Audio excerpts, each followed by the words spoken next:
Bien, doctora Macaya, buenos días, bienvenida nuevamente. Gracias. ¿Qué tal? Bueno, vamos a continuar con la etapa técnica de este concurso número 261, destinado a cubrir un cargo de juez o jueza penal para la ciudad de Cutralcó, segunda circunscripción judicial de la provincia de Neuquén. Vamos a presentar nuevamente al jurado de este concurso, al doctor Guillermo Nicora y al doctor Raúl Frank, y reiteramos el agradecimiento hacia ellos. Bueno, doctora Macaya, usted sabe que tiene 15 minutos para exponer el tema que ha elegido, ¿está bien? Ahí tiene un reloj en pantalla para poder ir ordenando la exposición y cuando termine, los doctores le van a hacer las consultas que estimen pertinentes. ¿Está bien? Está bien, gracias. Perfecto. Bueno, adelante, doctora, y suerte. Bien, comienzo. Adelante, Gabriel. Bueno, yo voy a hablar sobre el delito imprudente, el delito menor, perdón, el delito menor incluido, eh, sus fundamentos en el proceso penal acusatorio, cuál ha sido su tratamiento en la jurisprudencia y la doctrina, con especial referencia a las acciones en el jurado público.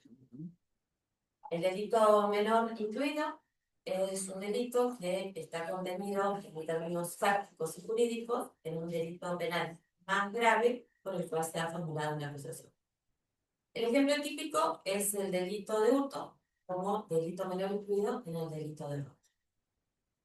Este instituto ha recibido cuestionamientos por parte de la doctrina porque se considera que existe una afectación al derecho de defensa, porque más allá de que en el caso concreto el imputado haya tenido la posibilidad de defenderse del hecho más grave, eso no implica que específicamente haya podido defenderse del delito menor. También ha sostenido la doctrina que se ve afectado el principio acusatorio, porque consideran que a veces el tribunal desplaza el rol del acusador cuando eh, termina condenando por un delito menor que no fue solicitado por el fiscal. En este sentido, existen dos posturas. Una postura tradicional que acepta la condena por el delito menor incluido sin mayores objeciones porque considera que esto no afecta el derecho de defensa. Hay una postura más estricta que considera que el derecho de defensa es más concreto y hay que analizar si el delito penal incluido es compatible con un proceso acusatorio puro. Se han desarrollado tres teorías. Una es la teoría de interpretación estricta de la ley. Esta teoría considera que existe el delito menor incluido cuando los elementos constitutivos del delito menor están contenidos en el delito más grave. Pero esta postura tiene sus reproches también, porque se considera que la multiplicidad de imputaciones que puede recibir el acusado lo coloca en un lugar remoto como en búsqueda de una condena. Efectivamente, es la búsqueda de una condena, porque, por ejemplo, en el caso del robo agravado, es un delito que admite, pero muchísimos delitos menores. Entonces, hasta que el jurado pueda arribar a una declaración de absolución, existen antes muchas posibilidades. Esa es la crítica que recibe esta teoría. Hay otra teoría que se llama la teoría de afinidad, que es una teoría más flexible. Esta teoría considera que el delito menor incluido es posible a partir de los alegatos y de la prueba que se produce en el debate. Pero también tiene su crítica y se considera que afecta el derecho de defensa porque también al haber muchas multiplicidad de delitos, imputaciones posibles, el acusado tiene que ser capaz de poder resistir esas distintas posibles imputaciones y a veces hasta con un enfoque probatorio diferente. Esta teoría como dije, es más flexible y se basa en hechos y pruebas. Y después tenemos la teoría de la violencia SIA. Esta es la que ha sido contemplada por el Código Penal Modelo de Estados Unidos. Esta teoría considera que existe posibilidad de aplicar el delito menor incluido cuando los derechos e intereses jurídicos afectados que afecta al delito menor también están incluidos en el delito mayor. O sea que hay una identidad de la lesividad al tipo penal de que se trata. Esta tesis es más restrictiva porque exige además una estructura normativa. Además de los hechos y la prueba, exige una estructura normativa. Pero también es importante destacar que el Instituto del Delito Menor Incluido también presenta dos grandes problemas constitucionales. Por un lado, se considera que afecta el derecho de defensa porque hay un principio básico en el debido proceso que es el derecho que tiene el imputado de tener conocimiento de qué hecho se lo está acusando y bajo qué calificación jurídica. Entonces esto importa una afectación al principio de imputación, porque como bien sabemos, nadie puede defenderse de aquello que no conoce.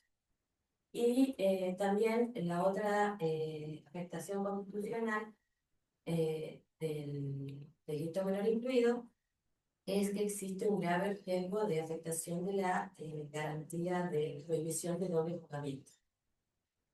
Esto se puede apreciar más claramente cuando, en el caso de un jurado popular, el acusado no se lo encuentra culpable por el delito principal, pero se lo ve sometido a, queda expuesto a otras imputaciones distintas. Entonces, es, como dije, otra afectación, otro confronte con el derecho constitucional. En este sentido, hay un fallo destacado a nivel nacional que es el fallo Álvarez y El lechero. el lechero. En este caso, después de haberse declarado la absolución de un veredicto de un jurado popular, hubo un cuestionamiento porque la mujer venía imputada por el delito de homicidio simple y de acuerdo a cómo se presentó el caso, cómo se litigó y las pruebas que hubieron, surgía de esa prueba la posibilidad de que se configurara el delito de homicidio culposo. En este caso, la Corte Suprema de Buenos Aires consideró que el juez técnico, más allá de que no hubiera sido solicitado por las partes, el Tribunal Revisor consideró que el juez técnico debió incluir en las instrucciones particulares, en las finales, para la deliberación, esta posibilidad que había del delito de homicidio culposo. Cabe destacar que, más allá de que en ese caso no estamos hablando de un delito menor incluido, porque el delito de homicidio culposo no está incluido dentro del homicidio simple.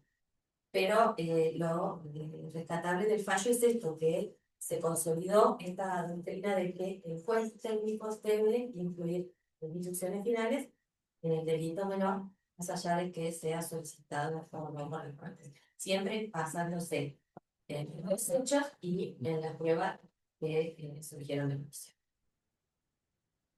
En este caso, bueno, solo a título ilustrativo, cabe destacar que en este caso también se exigió el enfoque de género, lo cual también eleva la legitimidad del jurado. En el caso del juicio por jurados, las instrucciones deben ser claras, la calificación jurídica debe ser clara desde las instrucciones, porque sabemos que el jurado popular es soberano en el veredicto, pero no se puede apartar de la explicación que le ha dado el juez técnico sobre la calificación que debe dar a los hechos. Por eso es importante que el juez técnico incluya con claridad el delito menor incluido que haya surgido a partir del juicio. En relación a esto, en la provincia de Neuquén también vamos a tener un antecedente que desde hace 20 años, que es el caso Méndez Víctor David sobre homicidio. En este caso, el acusado se imputaba el delito de homicidio agravado porque era un funcionario consciente. La defensa ya desde su alegato de apertura dijo que iba a cuestionar la aplicación del agravante porque el simple uso de haber hecho uso, perdón, el haber hecho uso del arma antirreglamentaria no suponía que fuera aplicable el agravante. De arma reglamentaria, de El arma arma provista por la reglamentaria, fuerza sí. policial. Se me tra- No, está bien, pero se entendió, no traiga problema. Eso es importante. Y bueno, entonces en este caso la defensa lo plantea desde el alegato de apertura. Cuando el juez técnico imparte las instrucciones al jurado, él vuelve a oponerse y hace saber que se opone a la instrucción número 5 porque no están incluyendo el delito menor incluido, pese a que él surge de la deliberación y de la prueba que presentó y de su propio alegato. De este modo, se impugna la resolución, el tribunal revisor hace lugar porque no solo considera que le asiste razón a la defensa por surgir el delito menor, sino que la defensa respetó los pasos que establece el ordenamiento procesal. Porque lo alegó desde la apertura, se opuso a la instrucción, hizo la reserva de impugnación conforme lo establece el Código del Proceso procesal. Ese es un antecedente muy relevante que existe en nuestra provincia. En relación a todo esto, ¿qué es lo importante? O sea, ¿qué pregunta debemos hacernos si como juez de garantías, que en alguna oportunidad tenga la posibilidad de elegir un jurado regular, se debe o no incluir en las instrucciones el delito menor incluido? Yo creo que esta pregunta merece un contundente sí, el juez debe hacerlo. Esto también tiene su explicación en la misma lógica que rige para un tribunal técnico, porque los jueces técnicos no necesitan pedirle permiso a nadie ni esperar a que las partes le soliciten la modificación de la calificación jurídica por un delito menor si él lo considera conveniente, siempre y cuando ese delito menor surja del litigio del debate y está autorizado a hacerlo expresamente en nuestro código en el artículo 196, donde dice que el juez puede apartarse de la calificación solicitada por las partes siempre que sea en beneficio del imputado. Entonces, si puede hacerlo un juez técnico, por más razón puede hacerlo el jurado popular, dada la soberanía del jurado y lo que representa este instituto para nosotros constitucionalmente. Entonces, el juez debe incluir, en este aspecto la conclusión es que el juez necesariamente debe incluir las cuestiones, más allá de que las partes lo pidan o que se opongan al debate. Esto es obligatorio. El delito menor incluido es un instituto que debe aplicarse con mucha precaución, de manera excepcional, siempre respetando que el tribunal no desplace el rol del acusador. Es un instituto que exige un control riguroso de la congruencia material y de la defensa de los derechos del imputado. Nos interpela a equilibrar la búsqueda de una salida alternativa justa, pero siempre respetando un estricto respeto por los derechos fundamentales del acusado. Es un instituto que permite arribar a una solución justa sin violar el principio de congruencia, asegura el debido proceso, asegura el derecho de defensa en juicio, refuerza el rol del juez como garante del proceso y no como parte activa. Se aplica entonces cuando el imputado ha podido defenderse, ha podido ejercer su derecho de defensa y siempre que no haya una violación al principio de congruencia. Entonces podemos decir que el delito menor incluido no es un permiso amplio para el tribunal para que haga lo que quiera. Al contrario, es un instituto que exige un control riguroso de legitimidad en cada caso concreto. Este análisis que yo he hecho del delito menor incluido nos permite apreciar el equilibrio que existe entre un proceso acusatorio puro, entre el poder punitivo estatal y el estricto respeto por la tutela efectiva de los derechos fundamentales de la persona. Muy bien manejado el tiempo, la felicito, muchas gracias. Voy a tomar dos puntos de su interesante exposición. Por un lado, usted comenzó hablando de tres teorías o tres enfoques posibles, ¿sí?, sobre cómo justificar o qué condiciones ponerle a la procedencia de la instrucción o al delito menor incluido. Y por otro lado menciona a Álvarez y Telechea. Álvarez y Telechea, no importa esto, no es central en la muy apropiada convocatoria de ese precedente. En realidad, Telechea fue condenada por homicidio agravado por el vínculo porque era su hijo. Sí. Estaba acusada junto con Álvarez. Álvarez también fue condenado por homicidio simple y la teoría del caso del fiscal consistía en que estas dos personas que eran pareja tenían problemas graves de consumo y habían castigado físicamente al niño, que tenía 2 años de edad, al punto de causarle una hemorragia interna que le causa la muerte. Esta es la acusación: homicidio doloso, homicidio agravado por el vínculo. Cuando el perito médico declara ante el jurado y dice, describe la hemorragia que se produce por un desgarro del vaso y de cuáles son las posibles causas que tiene un desgarro de vaso en una persona de esa edad, etcétera, etcétera, la acusada Telechea pide declarar y dice: ahora que lo escucho al médico, estoy pensando que a lo mejor yo maté a mi hijo, porque como estaba convulsionando, tenía fiebre, yo los amarré, y ahora que lo escuché al médico me doy cuenta que a lo mejor yo lo maté.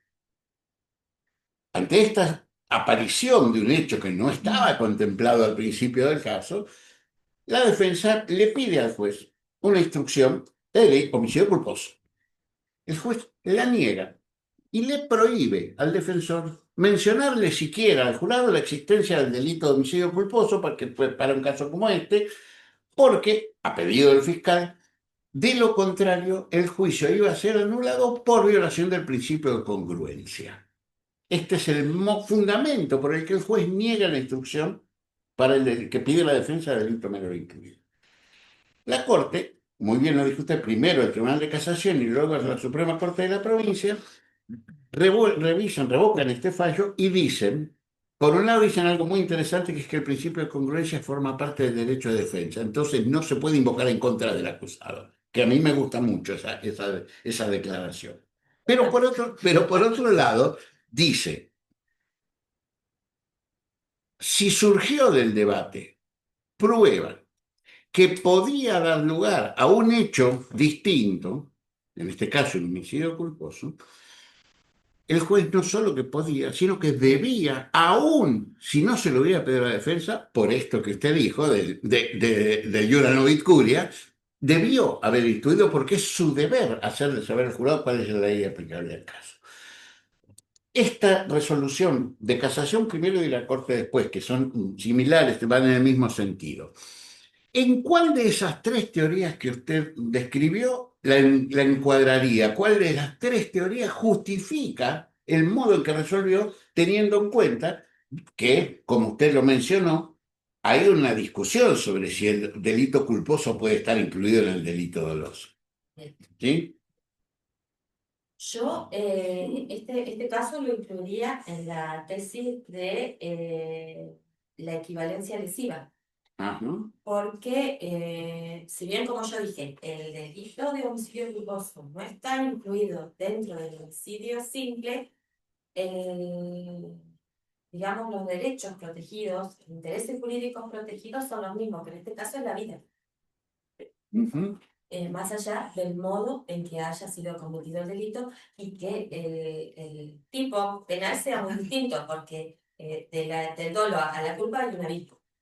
Por eso es que el homicidio culposo no está contenido del simple. Yo creo que la tesis más asertiva sería esa, la legislación en sí. ¿Hay un abismo entre el dolo y la culpa? Bueno, Si me apura, doctor, le digo que sí. Pero bueno, vayamos al hecho con... No, usted sabe que yo no soy dogmático y a mí todas estas cosas, pero está Pero bueno. bueno, en ese caso hubo un ejercicio de la Claro, defensa, exacto. invocando y llevando al debate la posición, ¿no? Si De la bien defensa material. en el background no está muy claro que haya sido así. Uno de los Sí. temas que se abordan en la obra de Istelechean es que nunca se grabó la audiencia de instrucciones. Y el defensor dice que la pidió, pero no hay constancia de Bien. esto. Dice que el juez le dijo esto, pero no hay Los constancia detalles de del esto. Claro, caso. Bueno, en eso Cultra del es- Costo hubo un ejercicio de la No, y de defensa paso, material. le llama muy severamente la atención al juez diciendo, pueden no grabar esa audiencia, que es central. Mira, Claro, sí. hay una- También es interesante para eso, ¿no? Es esencial incluso para Sí, los y fundamentos la de la... resolución expresamente lo ordena el tribunal, que las instrucciones deben quedar grabadas. Exacto, Y exacto. dejar constancia de las impugnaciones, sí, eso es muy Exactamente. importante. Sí. Y el por qué sí y el por qué no. Gabriela, el examen que les tocó en el escrito eh, presuponía que nosotros en el oral íbamos a preguntar algo relacionado con las instrucciones, por lo que vamos a cerrar este tema con esa pregunta. Eh, Bien, habías hecho el planteo, para repetirlo, de que en ese caso el fiscal y ni el fiscal ni el defensor solicitan un delito menor. En ese caso, vos como juez, ¿qué postura Nos ubicamos, tomaríamos? a diferencia del caso, que era la audiencia 168, esta es la audiencia de Claro, la instrucciones. diferencia de En la construcción de la audiencia de instrucción. instrucciones, el fiscal le pide instrucción sobre del homicidio, crimen y causa. La defensa dice, estoy de acuerdo, el formulario de veredicto tiene que tener dos renglones, crimen y causa no culpable. Y no quiero ninguna otra cosa. El fiscal y el defensor le dicen lo mismo. ¿Qué hace usted? En este caso concreto, Yo en soy el el que, defensor, ¿no? bueno, ¿querés ser el defensor? Bueno, en este caso concreto, que siguiendo precisamente la exposición que ha realizado, yo creo que el juez debe incluir el delito menor incluido que surge del mismo examen, que es el delito de robo seguido de muerte, porque en este caso ambos delitos, o sea, los elementos de ambos delitos, el del delito menor están incluidos en el delito mayor. Y como de el litigio, de la prueba que presenta de la fiscalía, de las exposiciones que hizo la defensa, que yo presumo a partir de lo que se opuso en la audiencia de control de acusación, entiendo que de la prueba y del litigio va a surgir, porque la defensa tenía razón en cuanto a que no estaba claro cuál hecho ocurrió primero, y eso no iba a poder permitir establecer con claridad si efectivamente la muerte fue ocasionada con el fin de ocultar el delito anterior o procurar la impunidad, porque se conocían desde hace mucho tiempo, o en definitiva había sido resultado del robo, y como eso no iba a poder saberse, yo creo que es obligatorio. Es entonces el homicidio Crimen y crimen y causa, homicidio en ocasión de robo y algún otro delito menor. Ahí vamos. Voy a introducir Fiscal. una cuestión probatoria Ah, en el hecho. Señora jueza, por un lado, no estoy de acuerdo en esta instrucción que usted da, y esto afecta al principio de congruencia porque yo dije que había una acusación y usted está dándole al tribunal de jurados la posibilidad de irse por la más fácil, lo que digamos la solución de compromiso, la blandita, de darle una pena menor a la perpetua, simplemente porque usted le abrió una puerta que no corresponde. Si yo tengo una acusación que la sostuve todo el tiempo, como delito, homicidio, crimen y causa, y usted le abre esa puerta, me está poniendo una salida intermedia que perjudica el interés de la víctima, el interés general de la sociedad, que a mí me toca representar. Esto usted está perdiendo su rol de imparcialidad porque está bajando la calificación del hecho y la gravedad del hecho y dándole al jurado esta solución. Yo me opongo a esta instrucción. ¿Y el defensor tiene algo para decir? que también me opongo al homicidio en ocasión de robo porque considero que el delito menor incluido es el homicidio simple. y solicito que se le instruya al jurado por homicidio. Bueno, ante estos planteos, bueno, desde ya que no hago lugar al planteo de la acusación, porque deben indicarse los delitos menores incluidos que hayan surgido del debate y de la prueba que se litigó. En relación al pedido de extremización del defensor, sí hago lugar, porque también está la posibilidad de que haya sido un homicidio simple, y este delito está contenido en el delito menor. Yo quiero aprovechar ahora para decir algo que tenía preparado para mi presentación y no lo dije, que es muy importante la inclusión en las instrucciones de los delitos menores, porque si no, nos vamos a los extremos y al jurado se le deja la opción de ir por el todo o por la absolución. Entonces, a veces la participación del jurado queda reducida a condenas o a absoluciones que son innecesarias y que no tienen nada que ver con una mala actuación del jurado o una mala valoración de las pruebas, sino con un proceder defectuoso del juez técnico que tenemos que evitar mediante la Ahí inclusión. nos volvemos. Ahí, No, no, ahora, jurado. ahora que la jueza lo explica de esta manera, me gusta esa forma de pensar porque seguimos garantizando que la gente la meta presa. Y ayuda al fiscal a meter Nos faltan cárcel. Gabriel, el último puntito sobre este tema, después pasamos a otro seguramente. Al jurado le explicás el homicidio agravado, le explicás el homicidio en ocasión de robo. ¿Cómo le explicás a ustedes si consideran que todo lo que dijo la fiscalía está probado, homicidio criminis causa? Pero si consideran que no se probó tal cosa, pueden ir a la figura de delito menor o residual, homicidio en ocasión de robo. ¿Qué es esa cosa que no alcanzaría a probar la fiscalía que habilitaría al jurado a considerar el delito menor? ¿Cómo le explicás al jurado la diferencia entre el agravado y el del 165? Estamos hablando de un homicidio intencional. O sea, O sea, acá no no hay el ninguna simple. cuestión de accidente, culposo, nada En de eso. este caso concreto, ¿cómo le explica, le instruiría usted al jurado para que pueda diferenciar si se queda en la primera opción del formulario, que es criminis causa, o si es la segunda, homicidio en ocasión de robo? Escucha que nosotros claramente decimos, si ustedes consideran que Sí. la fiscalía probó esto, pero no probó esto, pueden entrar a evaluar. Bueno, siempre se empieza con el delito más grave. Obvio. Entonces, se les explica al jurado si usted considera que en este hecho el fiscal pudo acreditar que fueron sustraídos elementos, que esos elementos pertenecían a la víctima, que después, con posterioridad, el imputado y los coimputados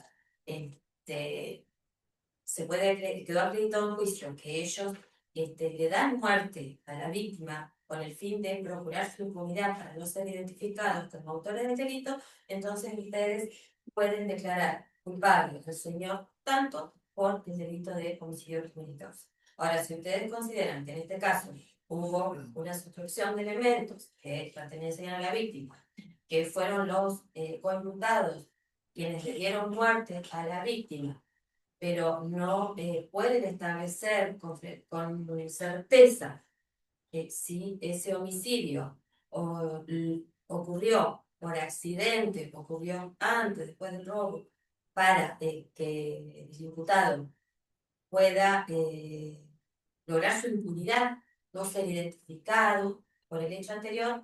Entonces, si no se logra acreditar ese extremo, deberán considerar que lo que hubo aquí fue la responsabilidad, la culpabilidad por un hecho de robo seguido de muerte. Bien.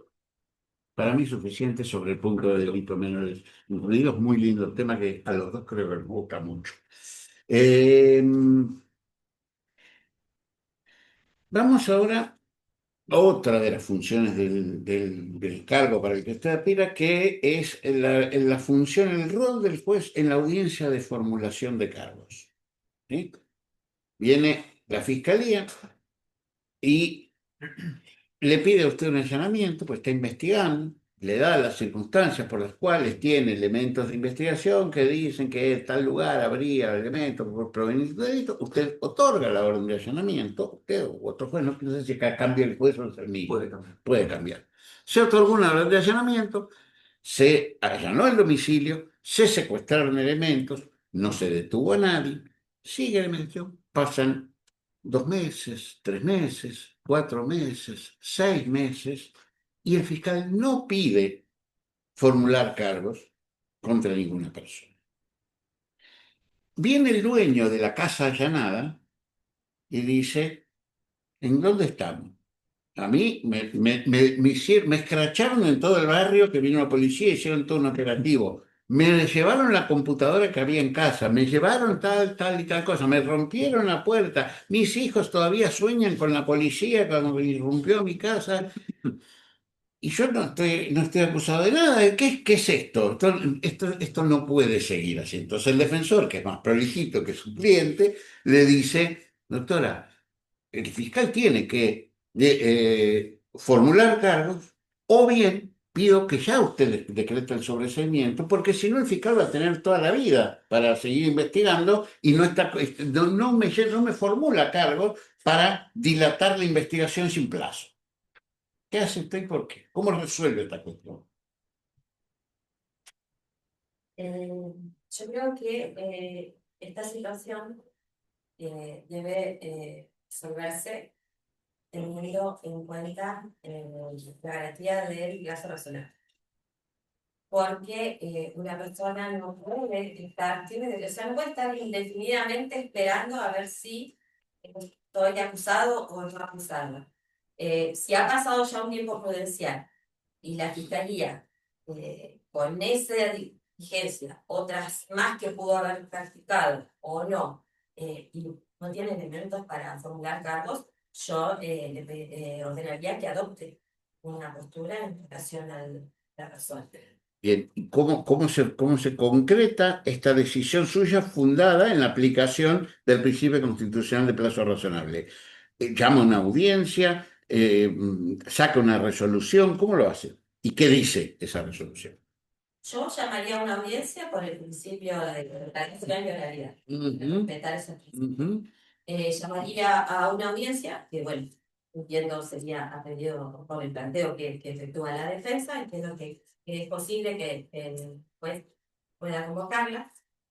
De hecho, ahora los jueces están fijando con suficiente antelación la audiencia de control antes que el fiscal presente la acusación. Así que, con más razón entiendo que se puede proceder en este caso. Y bueno, le daría un plazo al fiscal.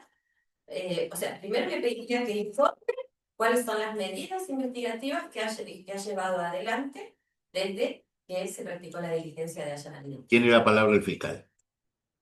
Bien, en ese sentido, doctora, le solicito que no me fije una fecha de control de acusación porque nosotros vamos a trabajar en investigación formal. En una audiencia del artículo 168 puede existir la eventualidad de una prórroga de que necesitemos de la investigación, por lo tanto, lo considero una cuestión apremiante, eh, no haciendo lugar a los planteos de la defensa en este caso en particular. Bueno, ¿Me permite, doctora? El fiscal sigue dilatando y no le dice a usted, pese a que usted se le está pidiendo, ni siquiera qué es lo que está investigando. Tiene que darle usted una explicación, porque mi cliente sigue pendiente de un descrédito público y no sabe, está en la incertidumbre que no sabe si va a ser o no acusado de un delito. Que el fiscal le explique qué es lo que está investigando y qué es lo que le falta y por qué no formula cargos. Esto es lo que le pido. señor fiscal, yo voy a hacer lugar a lo que me está solicitando la defensa y le voy a pedir que informe a la persona investigada cuáles son las diligencias que ha practicado hasta el momento y si tiene fundamento para practicar otras nuevas que eventualmente le permitirían solicitar una audiencia en el término del artículo 130. Allá. Bueno, muchas Bueno, gracias. Perdón, Gabriela. no es común que en vez de hacer preguntas hagamos un simulacro, pero siempre es Es muy bueno porque nos da más información sobre el rol. Bueno, ahora Eh, cambio de bando. Dale. De fiscal, una pregunta ciertamente compleja, pero que hablamos con el doctor que queremos escuchar a los examinados, los postulantes, a ver si nos ilustran también incluso. La audiencia de control de acusación, vamos a volver sobre ello.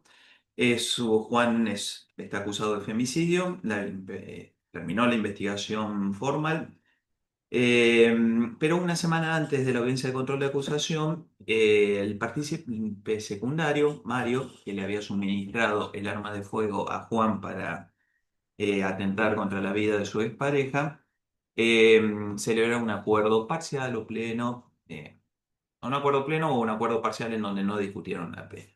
Eso ya tiene autoridad de cosas juzgadas, se hizo la resolución mediante, en la resolución está el relato del hecho, en donde él dice y reconoció en la audiencia, sí, yo le suministré el arma a Juan y sabía que iba a atentar contra la vida de alguna manera de su ex pareja. En la audiencia del artículo 168, el fiscal pide al juez, te pide a vos convocar a Mario como testigo en el juicio por jurado que va a realizarse por el femicidio. El defensor seguramente se va a oponer y luego te convoco en caso de que aceptes llevar ese testigo a juicio, si se te ocurre alguna instrucción o algún recaudo que tener para informarle o no al jurado. ¿Bien? Es una situación que ha traído algunos problemas últimamente por aquí. Es un ex partícipe secundario, un consorte de causa que ya arregló su responsabilidad. Un acuerdo pleno o un acuerdo parcial, no importa, pero ya está en cosas juzgadas. El fiscal te dice, quiero llevarlo a juicio. ¿Cómo te digo?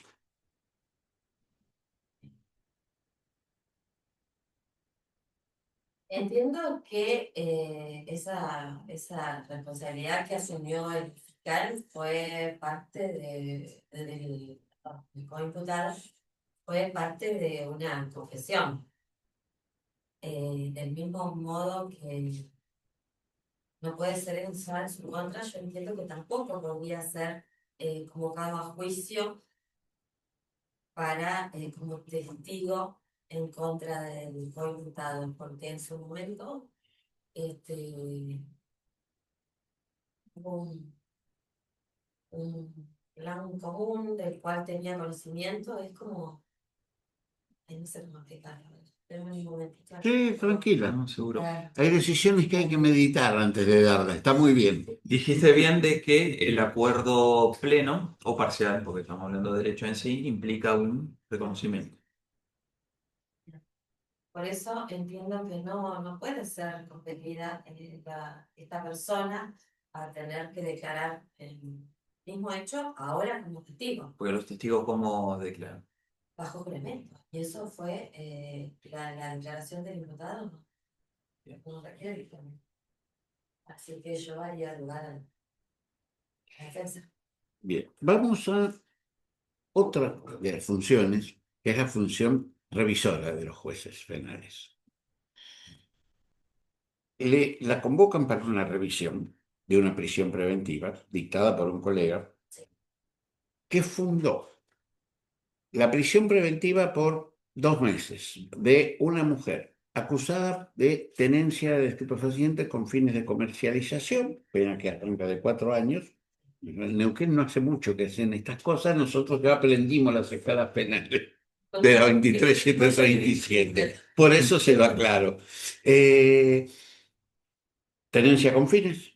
La persona dice al juez como argumento para negar la libertad que pedía la defensa bajo cualquiera de las alternativas y otorgar la prisión preventiva, dice, se trata de una mujer que a los 35 años de edad todavía no ha formado una familia, no tiene pareja estable, no tiene hijos, no trabaja, evidentemente es una persona que carece de arraigo.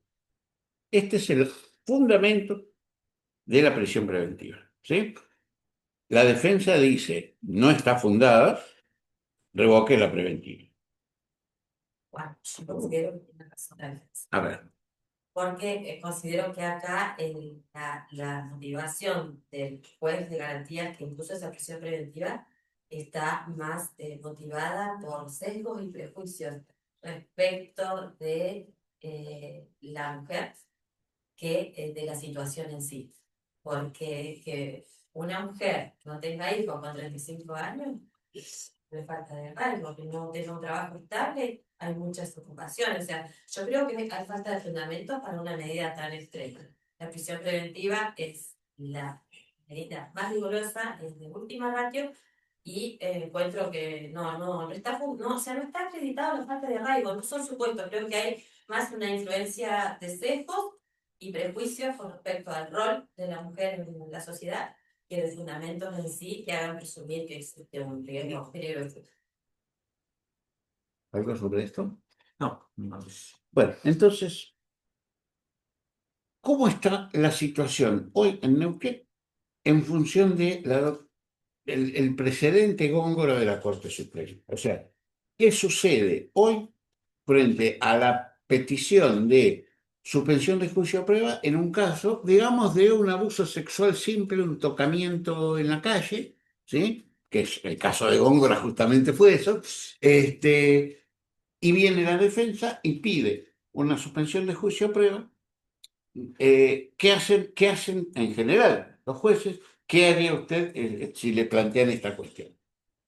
En este caso, en este planteo, en primer lugar, exigiría la presencia de la víctima en la audiencia, si es mayor de edad, porque entiendo que más allá de los lineamientos que establecen los tratados internacionales, esta obligación de llevar a cabo todas las medidas tendientes a erradicar la violencia contra la mujer, si no escucho a la mujer, también eso es revictimizar y es cosificar a la mujer, porque si a mí no me importa lo que esa mujer opina, también estoy incumpliendo esos mandatos internacionales, constitucionales. Porque hay que tener en cuenta que el principio fundamental que sostiene el proceso acusatorio es la solución del conflicto, no la imposición de una pena. Entonces yo tengo que tener en cuenta cuál es la solución más efectiva para esa víctima, no para el sistema. Por eso yo lo primero que haría es escuchar a la mujer. Si ella presta su conformidad, estamos hablando en este caso de un delito menor, si la víctima presta su conformidad, la salida de la probation le ofrece las mismas garantías que podría suponer una condena condicional, porque en definitiva las reglas del 27 bis son las mismas que se imponen a veces en una probation. Si la víctima lo acepta, yo creo que yo haría lugar a la concesión de la suspensión, más allá de si hubiera o no oposición del fiscal. Creo que no habría una oposición fundada. En este caso, el fiscal me puede alegar para que yo rechace ese pedido de suspensión. Y tratándose de una víctima menor de edad, en ese caso sí me parece importante contar con la presencia, con el dictamen, que la presencia es obligatoria del defensor de los derechos del niño, porque es quien representa los intereses del menor y es un delito que en casos menores se da mayormente dentro de un contexto familiar, entonces tomaría otros recaudos si la víctima fuera un menor, pero siempre con el dictamen del defensor del derecho del niño. Otros recaudos, ¿cuáles, por ejemplo? O sea, por ahí la suspensión del juicio a prueba,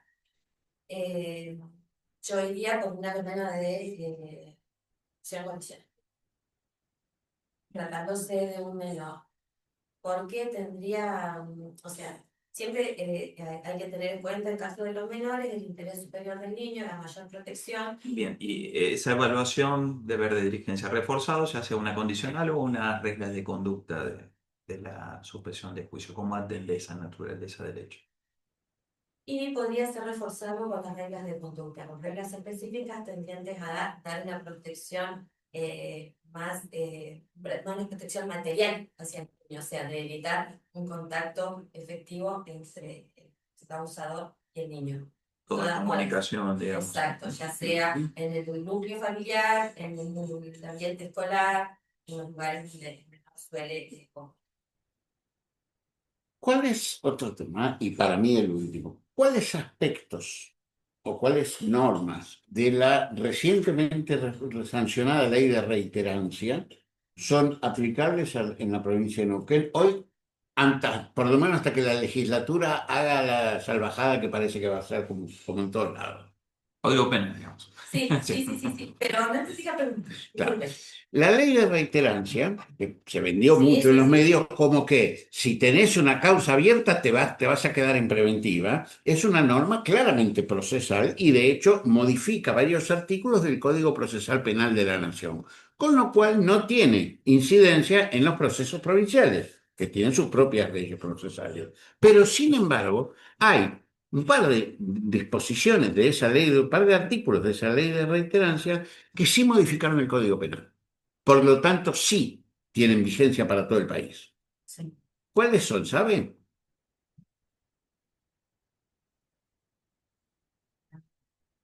Tiene que ver con la reincidencia. Sí, me imaginé que tiene que ver con la reincidencia Ujú, porque ujú. afecta el principio O sea, de la fija, porque presunción de a mí inocencia. me pasó lo mismo. Yo al principio dije, menos mal que en mi provincia no se aplica, pero Sí, sí, sí. resulta que lo que modificó la ley es que ahora es reincidente una persona que tenga una condena firme, no importa si la cumplió o no en calidad de penado, Claro. o sea, reincidencia ficta, le Efectivo, decíamos. sí, Toda reincidencia es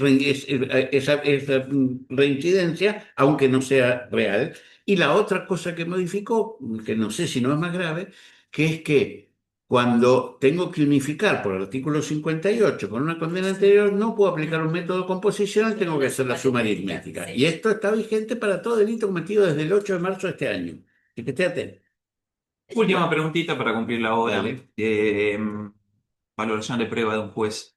Que en principio, los primeros artículos de nuestro Código Procesal son los que fijan las pautas, los principios básicos. Eh, Eh, ¿qué, qué directivas hay al respecto o qué resaltos hay sobre la valoración que hacemos de la prueba? sí. La forma que hace el juez debe ser bajo las reglas de la sana crítica. ¿Eso se lo quiere ver? Artículo 21 del Código Procesal, los principios generales que nos guían, digamos, ante una prueba. Para una sentencia. De la sana crítica racional, las reglas de la experiencia.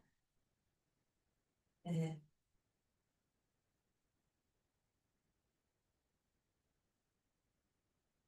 Un análisis fragmentado no, vamos a ser global. y el estándar de evidencia que Más últimamente allá estamos de aplicando, que toda la persona. cómo se le explicaría a un jurado. A un jurado, justamente una de las instrucciones más ambiguas y más difíciles de explicar en palabras sencillas. Generalmente se dice, es la duda basada en la razón. Exacto, sí, no. Más o menos que Yo te le explicaría eso. explicaría Dijo Perogrullo. al jurado Igual. que la duda razonable es la duda que podría surgirle a él, una duda cualquiera ante una situación común. Por ejemplo, me leí bastante porque es la instrucción muy más corta. Ujú. Pero sí, esto que duda razonable es cualquier sentimiento que le hace a él, le genera un sentimiento de falta de seguridad, de certeza en cuanto a lo que están diciendo. No es una duda específica, pero es algo como decimos vulgarmente, cuando no te cierra, que vos decís, acá hay algo que está faltando, yo lo explicaría así con mis palabras, sencillo. Bien. Ujú. Por mi parte, Listo. Muchas gracias. Un Gracias. gusto. Gabriela, muchas gracias. Bien.